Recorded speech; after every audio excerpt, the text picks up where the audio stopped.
I'm going to go live now and share something with you that I have not looked at in a long time. And I'm doing it right now before I change my mind about it because I've not been able to look at this for a long time, but we're going to do it together. Hooray!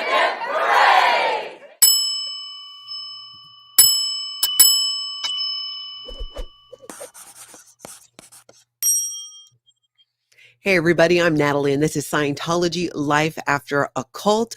I talk about different Scientology and other cults, all kinds of juicy news about it. And I also share my own experience in Scientology. I was in Scientology for 35 years and left with 3 generations of my family.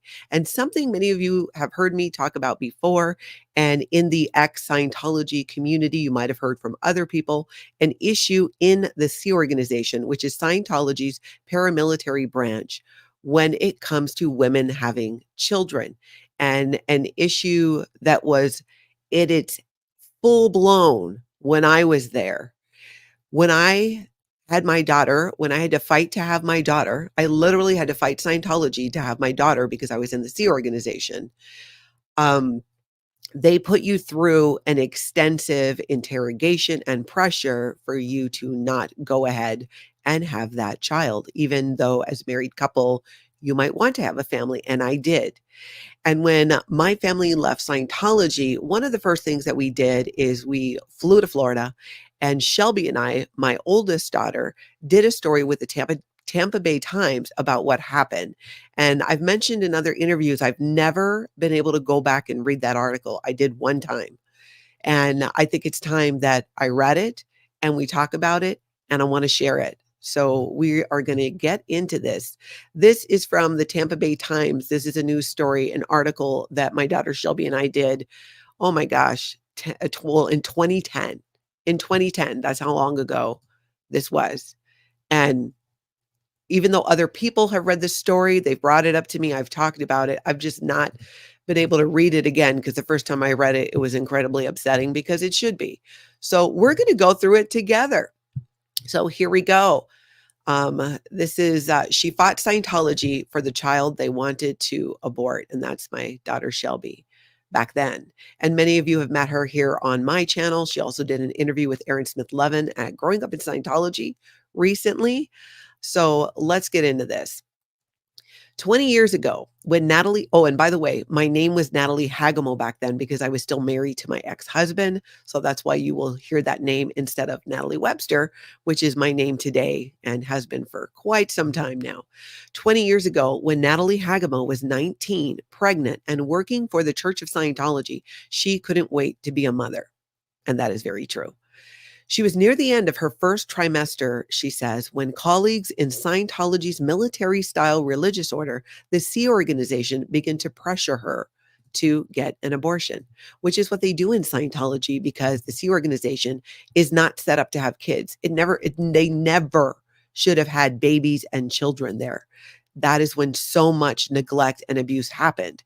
So in 1986, David Miscavige came down with a rule saying you cannot have children in the Sea Organization. And if you do, you will be sent to a small, failing Scientology org, which for a Sea Org member was a huge demotion and embarrassing to do.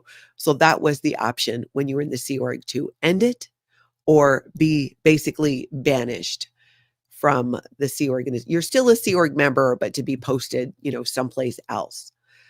Supervisors told her to hide her expanding belly, lest coworkers start thinking it was acceptable to get pregnant. Friends and colleagues shunned her. That is true. I had, as much as you can have friends in the Sea Organization and Scientology, they didn't want to be seen with me when I was obviously pregnant, despite so many things I had to do to hide it. Hagamo stood fast and with her husband at her side delivered Shelby on August 20th, 1990. Hagamo left the Sea Org but remained an active parishioner and raised her daughter as a Scientologist. That is true. When Shelby was 14, a recruiter came by the local church and signed her up to serve in the Sea Org for 1 billion years. Hagamo put aside her doubts and allowed it, figuring her daughter would want to come home soon. Totally. I knew she'd want to come home soon. I knew that Shelby wasn't cut out for the Sea Org. I had raised her a bit differently. Even though she was raised in Scientology, I never treated my children as if they were big beings in little bodies. They were children, and I thought they were amazing people. All right. Um, a week or so later, so this is after Shelby arrived in the Sea Organization, Shelby called home in tears, wanting out. Hagamo called a church supervisor to discuss the discharge procedure. She remembers his anger. Okay, you guys, this is where Ben Monahan, who is one of Aaron Smith Levin's nemesis in Scientology, in the Sea Org, the guy is a piece of work. And I had contacted him because I was assured by my daughter's recruiter, Brittany, that if she wanted to leave, she would be put on the proper routing form and would leave. Despite how things were back in my day, of course, they said it wasn't like that anymore. And like an idiot, I believed it. But I also knew she would want to leave. And I thought they would just put her on the routing form and she could leave. And of course, that is not what happened. She reminded him, so this is me reminding the head of Scientology Sea Org boot camp. She reminded him that Shelby was 14. She was still her legal guardian. He told Hagamo the Sea Org didn't have to follow the law of the non-Scientology world. Angry and worried, Hagamo flew to Los Angeles to get her daughter out. She said it took 2 weeks. I flew out the next day. I told this guy because he was saying that the Sea Org is above non-Scientology law. He used another word that is offensive, so I'm not going to say it here. And that word is mentioned in this article, and I won't say it when we get to it, but you guys know what it is. So yeah, I left the next day, flew out to Los Angeles to go get her. Church spokesman. Now, at the time, church spokesman was Tommy Davis. He has since left the Sea Organization, but as far as we can tell, is still a Scientologist. Church spokesman Tommy Davis said Hagamo's account is, quote, false and denied. He said she was never pressured to have an abortion. The Sea Org is not hostile to pregnant women. And when Shelby asked to leave, the church helped her route out. You lying son of a bitch, Tommy Davis. That is a complete, total, and utter lie. No one put her on a routing form to leave. No one helped her leave except me. And I had to threaten you guys to get my daughter out of there, despite the fact that I was still a Scientologist in good standing at that time. And the organization is absolutely hostile to pregnant women in the Sea Organization, because that means you're leaving. So they don't want you to leave. They want you to stay. This, I mean, it's all these years later. It still pisses me off because it is such a blatant lie. And that's all Scientology can do, is lie about it, because they're not going to admit that, right? They're not going to be like, oh yeah, no, we totally coerced women all the time. Let's see. Not until this year did Hagamo tell her daughter what happened 20 years ago. So this was in 2010. I never told Shelby while she was growing up in Scientology that when I was in the Sea Organization, the Sea Org tried to coerce me into ending my pregnancy. I didn't tell her until we were doing this. She had just left Scientology. There was a lot I was telling her, but we hadn't quite got to that, but we did. I look at you and I think how many more like you there could have been. I think this was me talking. Was it the church? Okay. All right. So there's a reason why I haven't looked at this and I haven't read it in 10, 14 years, however long it's been. But it's important. So we're going to. I look at you. Where's my damn tissue? I look at you and I think how many more like you there could have been. And I think about the moms and the dads who had to go through that, and for what? So that must have been what I said at the time, which makes sense because that's still what I feel to this day. And that's what I told Shelby.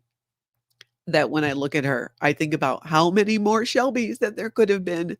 And I think about the moms and the dads who had to go through that, and for what? Now, I also want to say, this is not an issue of being, pro-choice or not. This is an issue of it being coerced and forced onto you. So, I'm not going to get into really all of the all of that about it, all of the politics around it. But in Scientology and the Sea organization, it was something that was forced on us, that we were coerced into doing whether we wanted it or not. The church, she says, wanted it both ways. In the womb, Shelby was a problem.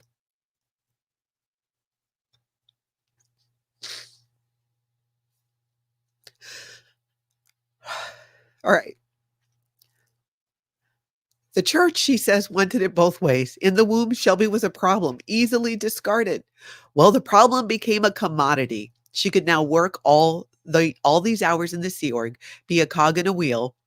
She was now worth something.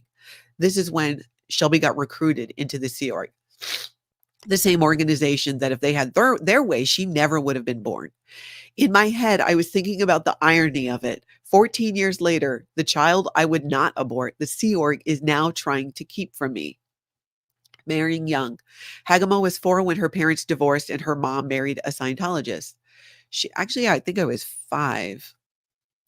She was in her early teens when her mom told her dad he couldn't see his daughters if he continued taking drugs. He chose the drugs. It devastated me, Hagamo said. And if you're just jumping in, Hagamo is me. That was my married name at the time.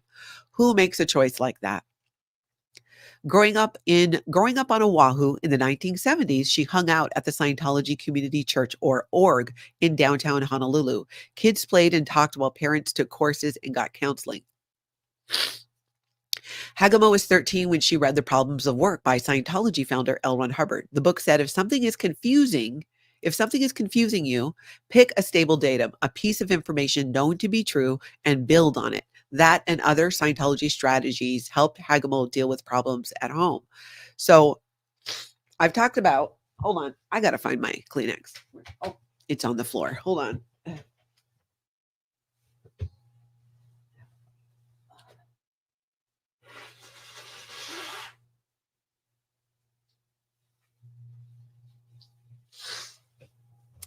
Okay. Where are we? A lot of the things that helped me in Scientology or that I found helpful turned out to be natural universal truths found elsewhere. But that was one of the things that I found helpful early on in Scientology. And that's kind of how they get you roped into it. A few things that are helpful that you can find other ways, and then they jack up the price of things as you move up the bridge to total freedom. It's such a scam. She was impressed by the discipline of Sea Org members who visited the local church. They seemed more stable than many of the adults in her life, and they took her seriously. That is true. This was a new concept for me, she said. I felt like, wow, I have something to offer. And I did. That was the thing when I got recruited for the Sea organization. When I signed my first billion-year contract, I think I was 13, and it was, that I had value, that I could do something, that I could help and wouldn't be held back by my age.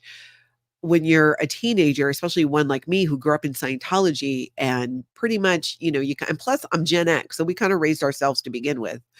But adding that Scientology piece into it really complicated things, definitely in my childhood. She dropped out of high school late her sophomore year and joined the staff of the Honolulu org. Eventually, the family moved to Los Angeles, and Hagamo and her younger sister joined the Sea Org. My sister joined the Sea Org before I did. My sister was trafficked into Scientology's international management when she was 14.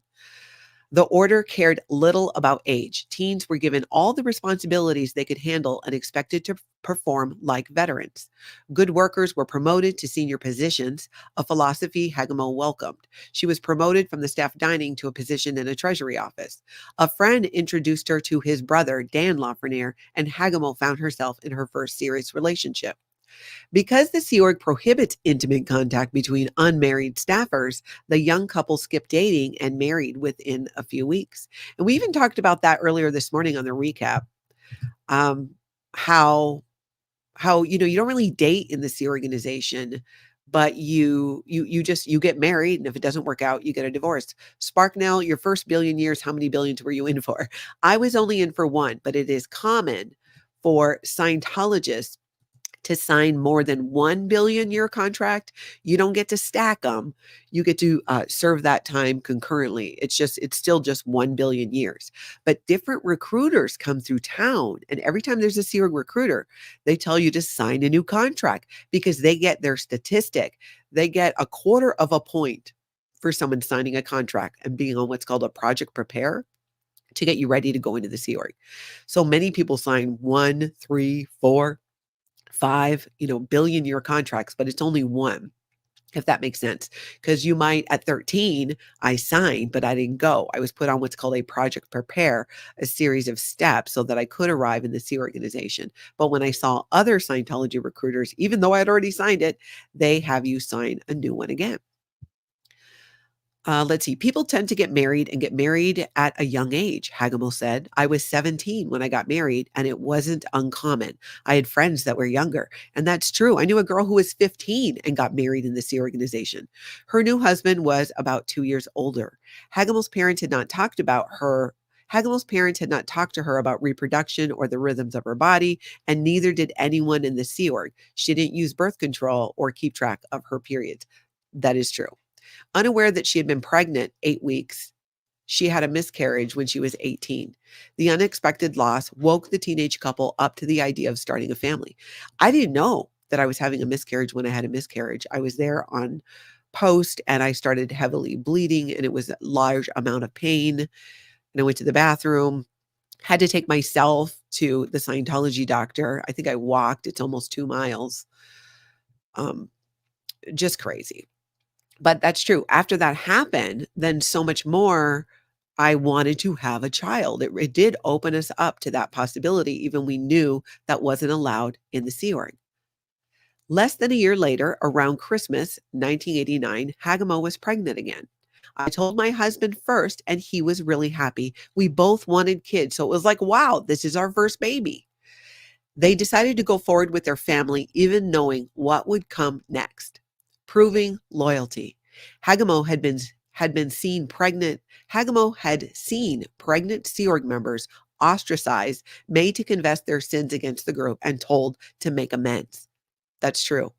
Women were told they needed to make up the damage. So not only if you were a pregnant woman in the Sea organization at this time, were you coerced into not having that child, but you then had to do an ethics handling and make up the damage to the freaking Sea Org for getting pregnant in the first place. You see how twisted this is? It's just beyond twisted.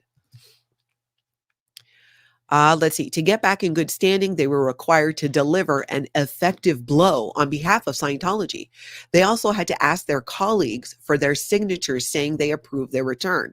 So if you get pregnant in Scientology or in the Sea organization, or you get in trouble and you need to get back into the good graces of the group, you have to do what's called a liability formula where you show how you delivered an effective blow to the group you were pretending to be a part of despite personal danger, and you had to make up the damage. And then you had to go around with a piece of paper with all this written down and saying approved or disapproved. And each of your colleagues had to sign it saying they accepted you back into the group and you didn't. And only when you had the majority of the people in your organization who signed this would you be accepted back. Okay, so it goes on to say, one night in the staff dining hall, before Hagamo became pregnant, a woman asked for her signature. I forgot about this. The woman's handwritten statement said her pregnancy was bringing down the group, but she had redeemed herself by terminating it. Also in her favor, the woman had turned in a coworker who was wanting children.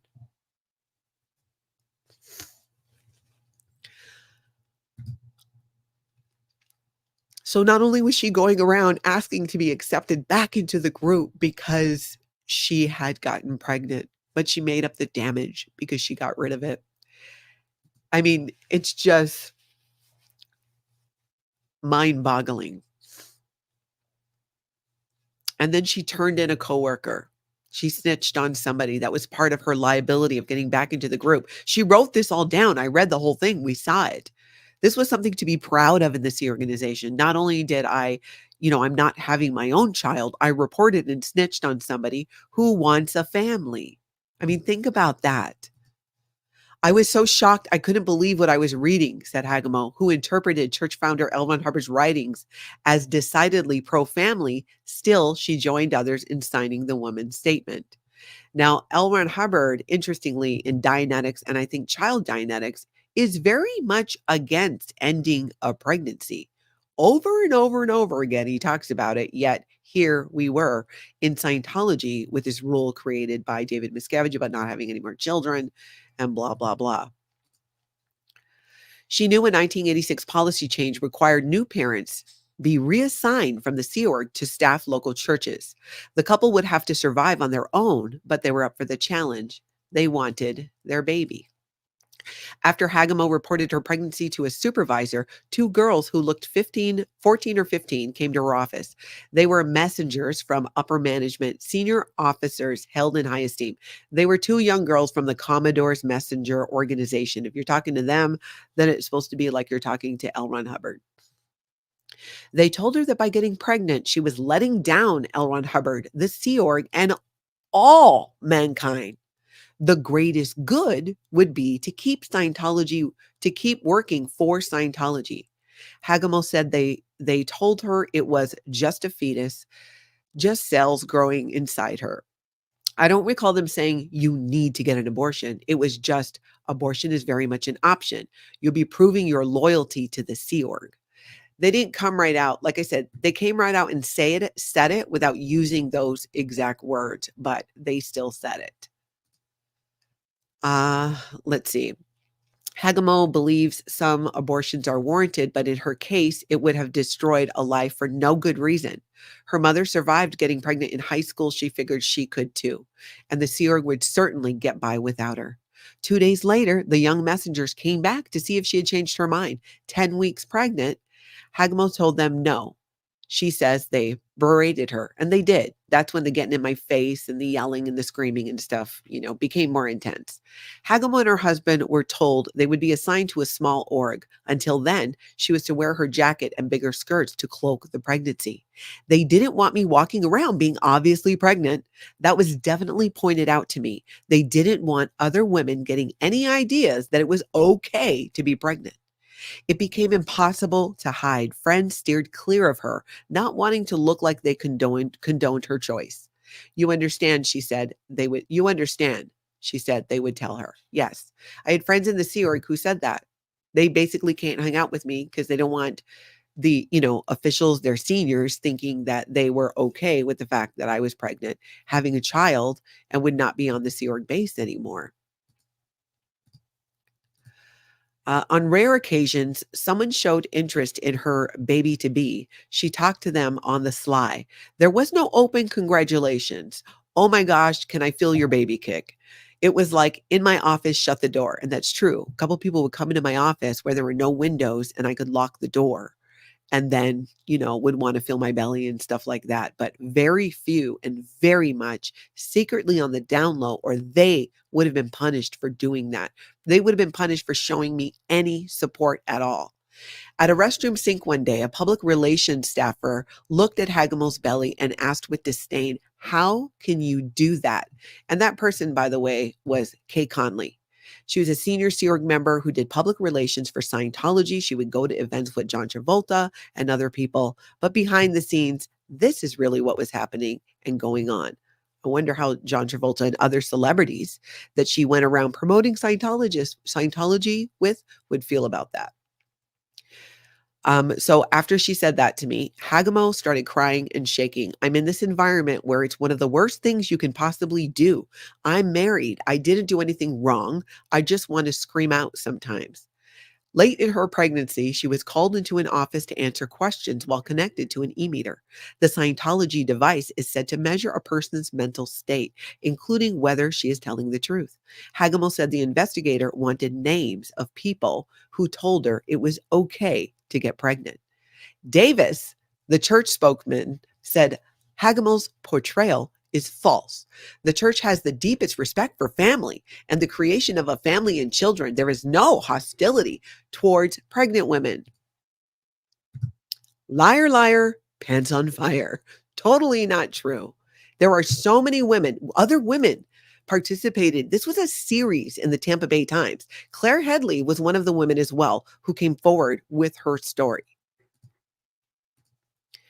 The church provided sworn declarations from one current and 10 former Sea Org members who said they or their spouses were treated well during pregnancies and there is no pressure to have an abortion. One was from Aridona Walker of Santa Rosa, California. She said when she got pregnant in 2008, a church staffer helped her and her husband leave the Sea Org. No one tried to get me to change my mind or pressure me to do anything else, Walker wrote. No one tried to talk me out of having the baby.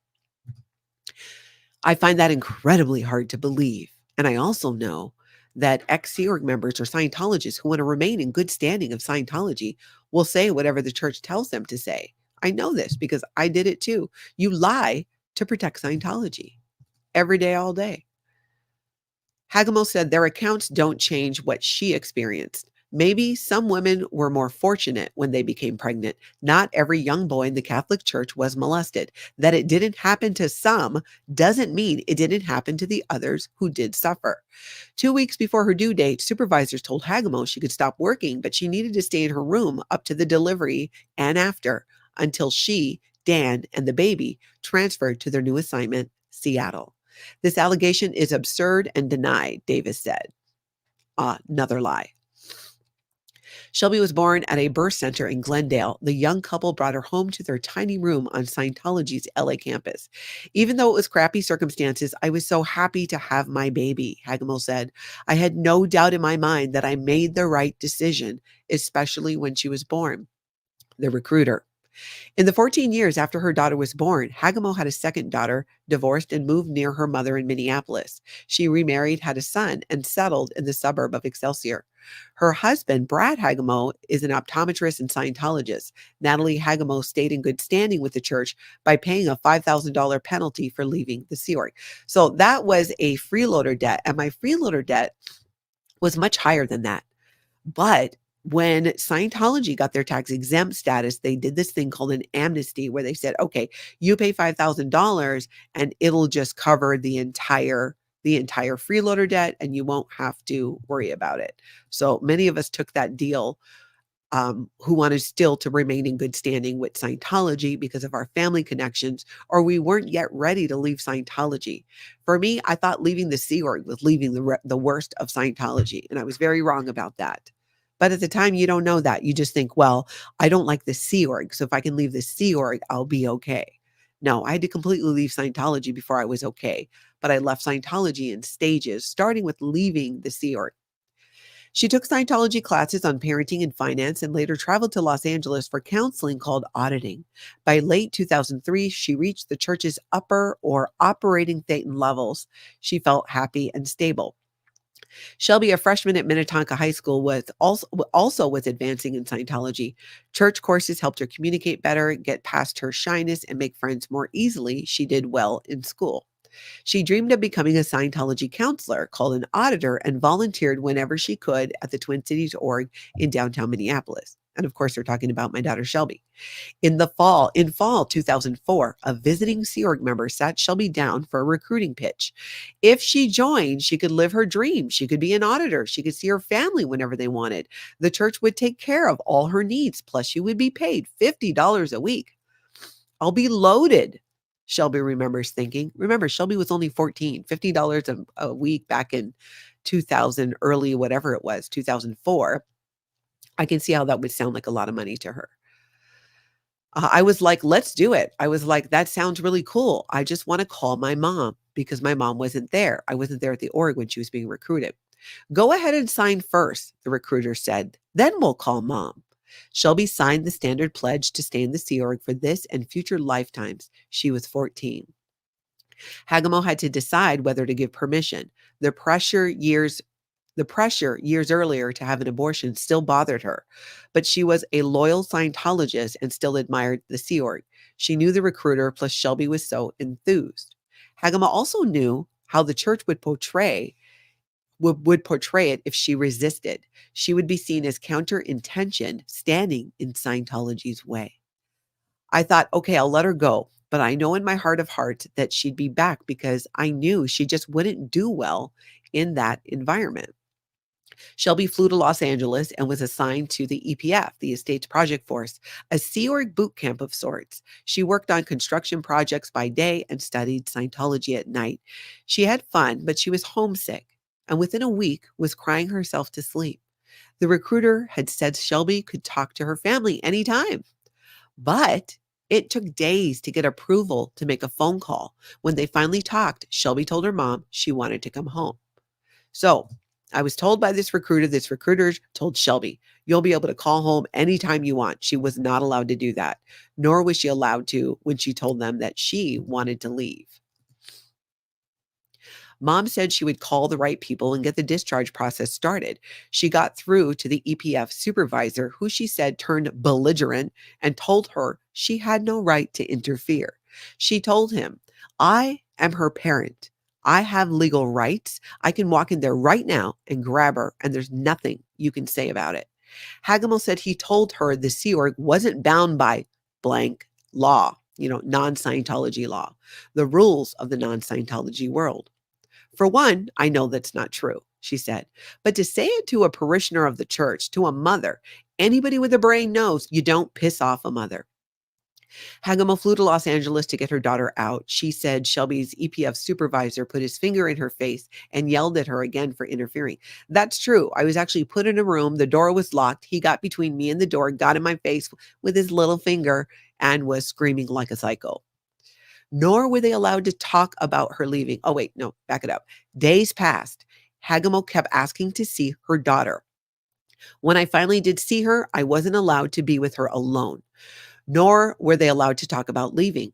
Shelby didn't know where her mother stood. Would she help get her out? I didn't know if I was ever going to leave, Shelby said.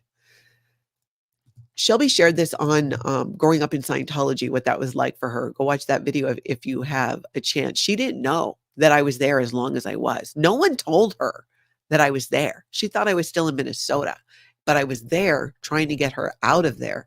And she didn't know up until she knew. Hagemo decided to take the initiative. She found Shelby at an EPF construction site, took her daughter to the chaplain's office, and demanded the church start the discharge process called routing out. It can take weeks or months. Shelby had to go through an ethics regimen that examined her reasons for leaving. She said she felt like she was in big trouble. Her supervisor told her she had made a promise when she signed her Sea Org contract and would be a liar if she broke it. Calling her mom was a mistake. Leaving would be a huge mistake. This is what this guy told her, Ben Monahan. He flipped my chair around to face him, and he got in my face and started yelling at me about how I was being really rude and how I need to knock it off. Remember, all Shelby did was call her mom and say she wanted to leave. The church disputed their account. Shelby routed out of the Sea Org when she put in a request to do so, Davis said. Again, liar, liar, pants on fire. No, that is not what happened. And you know it too. He added, no Sea Org member has ever been subjected to intimidation. This is the spokesperson at the time for Scientology saying no Sea Org member has ever been subjected to intimidation. Lie, lie, lie, lie, lie. 2 weeks after Shelby first asked to leave, the church let her go. About 11, it was 11 p.m. 11 one night, a door near the Sea Org canteen. That's where you guys see there's steps that go down in the blue buildings. Inside, there's like a whole canteen there. About 11 one night, a door near the Sea Org canteen opened and she walked out. The next day, mother and daughter flew home to Minnesota. I sat outside that door for days, waiting for her to to be able to leave. Questions, but no answers. Not once during those 2 weeks did Hagamo think about running off with her daughter or calling authorities to assert her legal rights as a parent. She said she wanted to handle the problem by getting the church to abide by its own policies. She was struck by the belligerence of the Sea Org officer in LA. She wondered if he was one rogue staff or a reflection of church management. Hagamo took a step the church forbids. She searched the internet for unauthorized information on Scientology. She found rumors of forced abortions that had dogged the church for years. Other accounts of disconnection told how the church encouraged members to cut off all communication with relatives and friends who questioned Scientology. Hagamo was still distressed over how she was treated when she was pregnant in the Sea Org, and the internet raised more questions. But for her, the benefits she got from Scientology still outweighed all that. At the time, that is what I believed. I believed that the only chance I had at spiritual freedom was in Scientology. I also knew that if I left, I ran the risk of losing my entire family. She and Shelby kept taking Scientology courses. Shelby went back to high school and worked nights at the Twin Cities org, a much lighter commitment than the Sea Org. She was 16 and set her sights on becoming a Scientology auditor and course supervisor. Hagamo supported her daughter. She also spearheaded the church's drug awareness campaign in the Twin Cities. She kept her doubts about church management to herself. The church is good at making you think you're the only one who feels that way, she said. You don't talk about it with your friends because they'll rat you out to the church for bringing it up. She likened it to staying in a failing marriage because there's too much to lose. There were some good times. At one point, you were in love, you got butterflies from that person. Now you're just nothing but unhappy around them, but you keep wanting to hold on. It's human nature. By her count, members of her church had tried to take her daughter twice. She said they would try a third time. I thought it was normal. Shelby graduated high school in spring 2008 and traveled to Clearwater to be trained as a church staffer. She was 17. I got to help a lot of people. I thought it was like the greatest thing in the world. Other parts were not so great. Besides the training she agreed to, she had to do the work of a full-fledged Sea Org member. She was told to press parishioners to buy Scientology materials and to make donations. Sometimes to keep her numbers up, Shelby donated money her mom had sent from home. Money I sent for her for snacks and food because it wasn't being covered. Many nights after 10 p.m., Shelby called parishioners the world over to get them to buy extension courses. She didn't meet her quotas and was constantly in ethics trouble. Some days she got only beans and rice for lunch and dinner.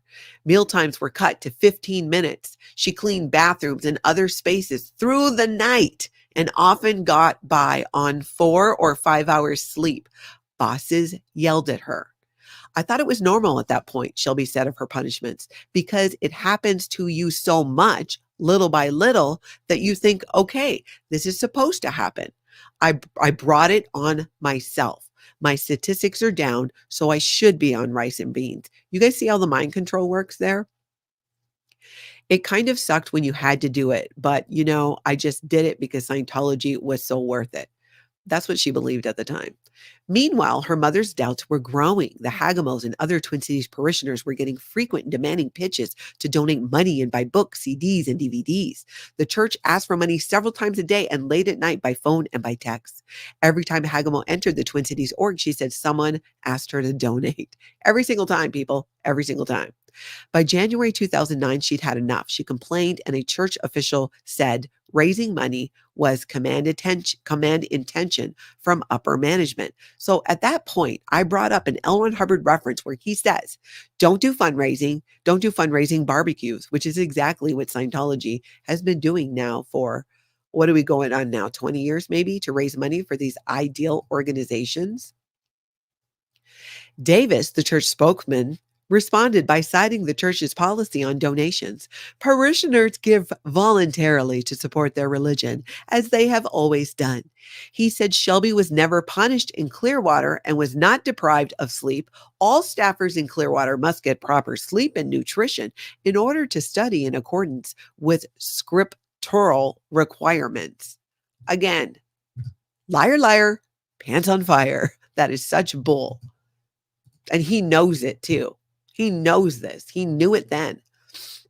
Last June, Hagamo and her husband read the Truth Rundown, the St. Petersburg Times account of high-level church defectors who said they had witnessed physical and mental abuse within the church's top management. Hagamo, her husband, her mother, her stepfather decided to leave the church. The only problem was Shelby. She was still in Clearwater, trained and working for the church, a 19-year-old adult who could make her own decisions. If her family were disaffected, the church would tell Shelby to sever relations with all of them. Hagamo decided not to tell anyone about her break from the church until Shelby came home for Christmas. But church officials in Minnesota could tell the family was having doubts. Shelby's supervisors pushed hard for her to stay in Clearwater over the holiday. They said she couldn't be replaced. She would be a slacker if she left. She called her mom crying. I don't want to go home. I should stay. I have big responsibilities. Hagamo recalled, I just realized then, like, wow, who are you? If you're so happy with your decision to stay, then why are you crying? A church official in Minnesota sent Shelby a list of bad indicators about her family. Her mom went online and found incorrect information about abuse in the church. Her mom and stepfather went on a date instead of attending a church event. Her grandmother, a veteran Scientologist, was baptized a Christian. An ethics officer in Clearwater told Shelby she should not go home to that environment, not even for the Christmas holiday, which was to include a long planned trip to Mexico with her biological father, no longer a practicing Scientologist. He threatened to fly to Clearwater to get her, and the church let Shelby leave. Hagamo said her daughter had come home withdrawn and exhausted. She had bulging veins behind one knee that a doctor said came from standing for hours. Shelby said she worked 70-hour weeks, but she was still wavering. Her family's disavowal of the church seemed sudden and psycho.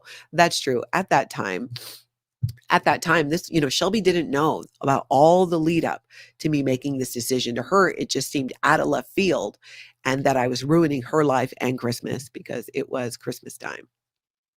Hagamo wanted Shelby to decide her own future in the church, but saw signs her daughter wasn't thinking for herself. Shelby wanted to call a superior in Clearwater for guidance on whether to come back there. She told her mom, he'll tell me what to do. Shelby was still uncertain when she left to spend the holiday with her father in Mexico. In a 3-sentence email sent December 28, 2009, Hagamo and her husband notified Scientology officials that they were leaving the church. Their note concluded, we remain Scientologists independent of the Church of Scientology. Now, this happens often. You leave the Sea Org, but you stay in Scientology. Then you leave the Church of Scientology, but you still think you're going to be a Scientologist. I didn't at that time, but my husband at the time, that's really where he was at. So that's how we came out and let them know we were leaving together. That day, a church official contacted Shelby in Mexico on Facebook and offered her a place to stay in Minnesota. Furious, Hagamo fired off emails demanding the officials stay away from her daughter. What church attempts to break up and create rifts within a family, she wrote. After Shelby returned from Mexico, her mother talked to her about human rights. No one has a right to keep you from your family. No one has a right to deprive you of food. No one has a right to deprive you of sleep like that. It's punishment, and it's a human rights abuse. That registered with Shelby, Hagamo said. For her, labeling it for what it was made all the difference in the world. In January, Shelby left the church too. Over my life in Scientology, I've had a lot of wins, and I did really well, she said. But one common thing that's always happened in the church is they've always tried to do something to disconnect me from some part of my family. In conversations with Shelby early this year, Hagamo eased into the subject of how she was pressured to abort Shelby 20 years ago. Her reaction? She had seen enough of the Sea Org that she wasn't surprised. That was Shelby. That was her reaction to what I told her about what happened when I was pregnant with her. She wasn't surprised because she had seen enough that she believed it. Church spokesman Davis said, mother and daughter made their own choices. The church didn't force them to do anything. Yeah, you didn't. You didn't force me because I left. I didn't let you. Now, he said, Hagamo is rewriting history to justify her decision to leave Scientology. First off, you moron, I don't need a justification to leave Scientology. Nobody does. You just leave, but you don't let people leave, which is why many of us have to escape. Hagemo said she sees a years-long pattern of church interference and control. It started in 1990 with pressure to abort Shelby, followed in 2004 by the Sea Org trying to keep Shelby from leaving, and in 2009 by the church trying to keep her from family. That's 3 times that they tried to take my daughter, Hagemo said. I mean, call me an idiot for putting up with it for that long. It's a process that you go through. For some people, it happens quicker. For some, it takes a couple of years to really face it. I made excuses for so much. And that is the end of that article. Dang. Okay, I haven't looked at the chat at all. So let's see. I think I started one question. Amy, were pregnant women made to do dangerous tasks contradicted during pregnancy? Contradicted during pregnancy. I cannot speak on that because I actually don't know. So maybe it happened, maybe it didn't, but I can't speak on it because I'm not aware that I can recall at the moment of that happening. And remember, L. Ron Hubbard says in the book Dianetics, it's a basic tenet belief in Scientology that you're supposed to treat pregnant women with care because otherwise the mother of the child could have engrams in the reactive mind. Yet in the Sea Org, we were treated like crap. We weren't given the necessary care. We had to figure it out on our own. Margie says, making Shelby see the cult for what it was is your biggest win. I agree. I agree. James says, what an amazing woman. What amazing women. And mother you are, Natalie. Beautifully read. Well done. Thank you. I appreciate that. Yeah. K70, I am 100% pro-choice, but coercive control and the pressure to have an abortion is something I am still not over. And that marriage of 23 years ended shortly after it happened. Wow. Are you saying, K70, then that happened to you as well? And you were married for 23 years? Can you tell me? Natalie at lifeafteracult.com. You can email me if you don't want to put it in the live chat here.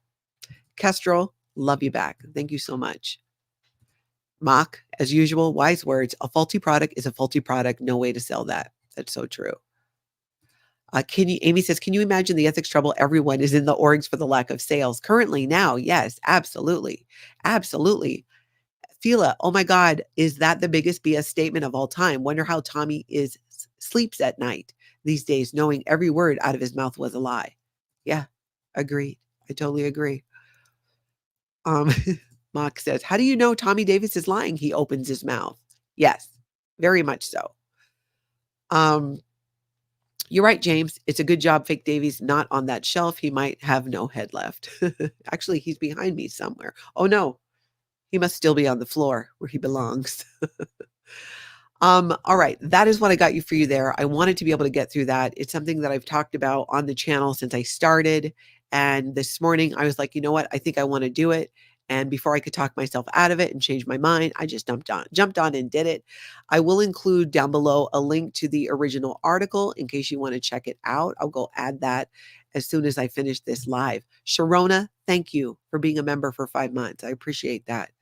Your tenacity is all inspiring. Thank you for going even more in depth into this story. You started fighting so hard for your daughter before birth. Yes, very true. So many women this happened to. And I hope it's not happening now. After this series came out in the Tampa Bay Times, and there were like, I think 3, one after the other stories sharing each of our stories. I do believe there were 3 of us. Then sometime after that, we were hearing, on the back end that the Sea Org wasn't doing this anymore, that you just got fitness boarded out of the Sea Organization. But here's the thing, Scientology and the Sea Organization, that is exactly what they do. They say, we don't do that anymore. The Rehabilitation Project Force, we don't do that anymore. Yeah, you do. It's called the Estates Project Force Category B. You just rebranded it. You called it something else. So my fear is that this might still be going on. And I think that it's just these stories, if you go and you find the other articles, and if I can find them, maybe I'll add those in the description too. So many couples went through this. Their stories are truly devastating. Okay, so that's what I got for you. Please, while you're here, hit that like button, hit subscribe as well if you like this content, Scientology, cults, and all the things. In the meantime, thank you guys so much, by the way. Just thank you for always being here and supporting me and other people in this community who've left Scientology. It means the world to me and so many others, and to people under the radar wanting to leave, but needing to wrap a few things up to protect their families. They see you all who've never been in Scientology in the chat and here supporting people who left Scientology. And it's making a difference for them. I know it is because I hear it directly from some people. So what you do here and in these chats and your communication and your support means a lot, not just to me and my family, but to people who are actually looking and wanting to leave. Some are just kind of getting themselves to the point where they're willing to do it and risk losing their family because they know they can't take it anymore. If they stay any longer, things are going to get worse for them mentally and in some situations, even physically. So thank you guys so much. I hope everybody gets out and has an amazing cult free day.